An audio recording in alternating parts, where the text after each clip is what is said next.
আসসালামু আলাইকুম। আমি সঞ্জিতা। সারফিয়া হাই মাদ্রাসার প্রতি ভালোবাসা আমার বরাবরই। আমি সারফিয়ার কথা যত ভাবি ততই যেন অবাক হয়ে যায়, ভালোবাসার মুগ্ধতা ততই বেড়ে যায়। এত বড় সুপ্রতিষ্ঠানের প্রতিষ্ঠিতার পিছনে এত কাহিনী জড়িয়ে আছে, কে জানতো? একটা পুরনো বই চোখে পড়ল। বইটির নাম স্মৃতির আড়ালে কালুখালি। লিখেছিলেন তৎকালীন সারফিয়া হাই মাদ্রাসারই শিক্ষক সম্মানীয় আনিসুর রহমান স্যার। জানার আগ্রহটা আরও দ্বিগুণ বেড়ে গেল। হ্যাঁ, 2000 সালের বন্যার আগে পর্যন্ত এখানেই ছিল সম্মানীয় হজরত শাহ সুফি শরফুদ্দীন সাহেবের প্রতিষ্ঠিত মসজিদ। 2000 সালের বন্যার ভয়ঙ্কর রূপ দিদাদের মুখে শুনলে আজও বাচ্চারা মায়ের আঁচলে মুখ লুকোয়। সে ছিল এক অভিশপ্ত দিন। বাঁচাও বাঁচাও লক্ষ কণ্ঠের আর্তরবে আকাশ বাতাস কম্পিত। হাজার হাজার মানুষ রাতের আধারে তলিয়ে গেল, ভেসে গেল, মিশে গেল সাগরের সাথে। মায়ের কোল থেকে শিশু পড়ে গেল খরস্রোত জলরাশিতে। রাতারাতি সব শেষ।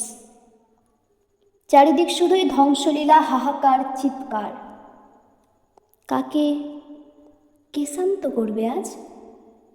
তাদের চোখের জলে বন্যার জল যেন আরো কয়েক ইঞ্চি বৃদ্ধি পেয়ে শোকে, দুঃখে, হতাশায়, কাতর আর্তনাদে, অজানা আকাঙ্ক্ষায় খোলা আকাশের নিচে হাহাকার রব।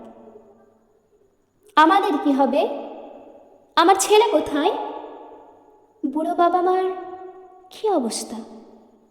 আমার পরিবার কোথায়? প্রায় মাস দেড়েক পর মাদ্রাসা ভবনের ও প্রাঙ্গণের বালির পাহাড় সরিয়ে পরিষ্কার পরিচ্ছন্ন পরিবেশ কিছুটা শান্ত হয়ে এলো। কিন্তু সে প্রবল ভয়ঙ্কর প্রলয়ঙ্কারী বন্যার পরেও মসজিদটি ছিল অক্ষত।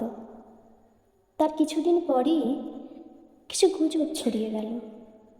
ওই মসজিদ গৃহেই নাকি ঘটেছে অনেক অবাঞ্ছিত ঘটনা, যার ফলস্বরূপ সে মসজিদ অপসারণের ঘোষণা হলো।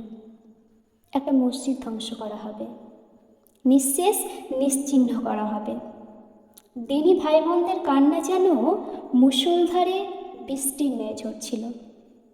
সকলকে বলা হলো মসজিদ ভেঙে সেখানেই প্রতিষ্ঠিত হবে হাই স্কুলের। প্রতিষ্ঠিত হলো সারফিয়া হাই মাদ্রাসা। সে ছোট্ট প্রতিষ্ঠিত সারফিয়া আজ অট্টলিকা রাজপ্রাসাদের ন্যায়। যিনারা অদম্য ইচ্ছায় আর উৎসাহের সহিত শরীরের রক্ত পানি করে অক্লান্ত পরিশ্রমে সারফিয়া হাই মাদ্রাসা প্রতিষ্ঠিত করেছেন, তিনাদের নাম সারফিয়ার প্রতিটি দেওয়ালে স্বর্ণের অক্ষরে লেখা আছে, যা কখনো নিশ্চিহ্ন হওয়ার নয়। এই সারফিয়া হাই মাদ্রাসা থেকে ছাত্রছাত্রী আজ সুপ্রতিষ্ঠিত হয়েছে, হচ্ছে এবং আগামীতেও হবেন ইনশাআল্লাহ। শিক্ষা, সংস্কার, মানবিকতা, মানবতা এবং সুচিন্তায় এক আদর্শ মানুষ হিসাবে গড়ে তোলার যেন প্রতিজ্ঞাবদ্ধ আজ সারফিয়া। শুধু কি তাই, বর্তমানে প্রায় 4000 জন ছাত্রছাত্রী নামাজের ব্যবস্থাও করা আছে। মসজিদ বিলুপ্ত হয়নি, ভেঙে গিয়েও যেন গড়ে উঠেছে। এ সারফিয়া হাই মাদ্রাসা প্রতিষ্ঠিতায় যিনাদের অবদান ছিলেন, আছেন এবং ভবিষ্যতে থাকবেন, তিনাদের সকলের প্রতি আমার একরাশ ভালোবাসা এবং অফুরন্ত সম্মান রইল। খুদা হাফিজ।